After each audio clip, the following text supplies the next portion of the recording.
শুধু ঢাকায় চলচ্চিত্র নয়, দুই বাংলারই জনপ্রিয় অভিনেত্রী নুসরাত ফারিয়া রাজধানীর ভাটারা থানায় হত্যাচেষ্টার মামলায় তাকে গ্রেফতার দেখিয়ে কারাগারে পাঠানোর আদেশ দিয়েছেন আদালত। সোমবার ঢাকার মেট্রোপলিটন ম্যাজিস্ট্রেট নাজনীন আক্তার এই আদেশ দেন।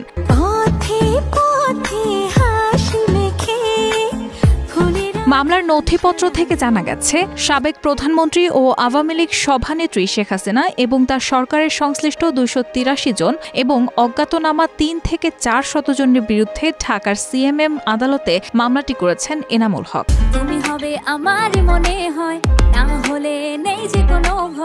মামলার বিবরণীতে দেখানো হয়েছে হত্যাচেষ্টা মামলার সময়কাল গত বছরের ১৬ জুলাই থেকে ৫ আগস্ট। এই সময়ে নুসরাত ফারিয়া ছিলেন যুক্তরাষ্ট্র ও কানাডায়। তিনি বিদেশ থেকেই ছাত্রদের আন্দোলনের পক্ষে কথা বলে গেছেন।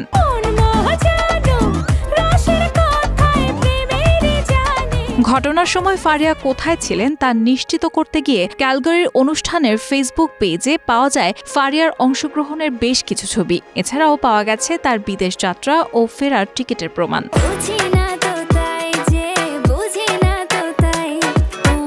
টিকিট অনুযায়ী নুসরাত ফারিয়া এমিরেটস এয়ারলাইন্সের একটি ফ্লাইটে ৯ জুলাই ঢাকা থেকে যাত্রা করেন এবং সেদিনই দুবাই পৌঁছান। পরদিন ১০ জুলাই তিনি দুবাই থেকে কানাডার টরন্টোর উদ্দেশ্যে রওনা হন। ফিরতি যাত্রায় ১২ আগস্ট টরন্টো থেকে উড়াল দিয়ে ১৩ আগস্ট তিনি দুবাই পৌঁছান।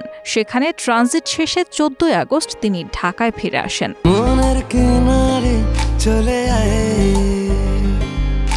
এই সময় ফারিয়া কানাডার বিভিন্ন প্রদেশে কনসার্ট নিয়ে ব্যস্ত ছিলেন। তবে কর্মসূচির মাঝেও তিনি দেশের খবর রাখছিলেন এবং চলমান ছাত্র আন্দোলনের প্রতি সংহতি প্রকাশ করতেও ভুল করেননি তিনি। তার ফেসবুক অ্যাকাউন্ট ঘেঁটে জানা যায় তিনি কানাডা ও যুক্তরাষ্ট্রের বেশ কয়েকটি অনুষ্ঠানে অংশ নিয়েছেন, যার তথ্য নিয়মিতভাবে তার সামাজিক যোগাযোগ মাধ্যমে হালনাগাদ করা হয়েছে।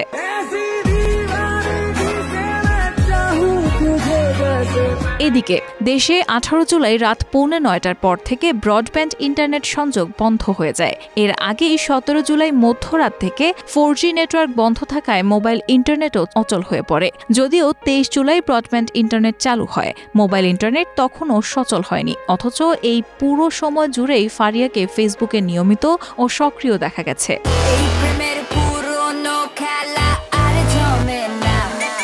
১৯ জুলাই ফেসবুকে লেখেন, ২ দিন হয়ে গেল বাংলাদেশে ইন্টারনেট নেই।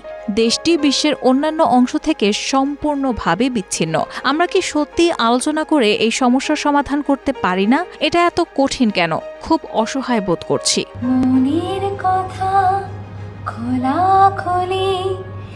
এরপর ২৩ জুলাই ফেসবুকে লেখেন, ৬ দিন হয়ে গেল আমার বাবা মায়ের সাথে কথা বলিনি। আপনারা সবাই জানেন আমার বাবার অবস্থা তেমন ভালো না, কিন্তু আমি আমার সহকর্মী, ছাত্র ভাই এবং বোনের জন্য অনুভব করি। সবার সুস্থতা ও দেশের শান্তি কামনা করছি।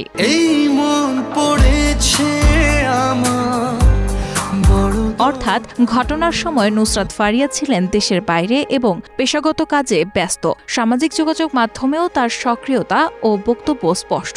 তিনি দেশের পরিস্থিতি নিয়ে ছিলেন সম্পৃক্ত ও সচেতন। এসব তথ্য মামলার প্রেক্ষাপটে গুরুত্বপূর্ণ বিবেচিত হতে পারে। তবে আজ সকালেই এই মামলায় ঢাকার চিফ মেট্রোপলিটন ম্যাজিস্ট্রেট আদালতের বিচারক মোস্তাফিজুর রহমান আসামি পক্ষের আবেদনের পরিপ্রেক্ষিতে তার জামিন মঞ্জুর করেন।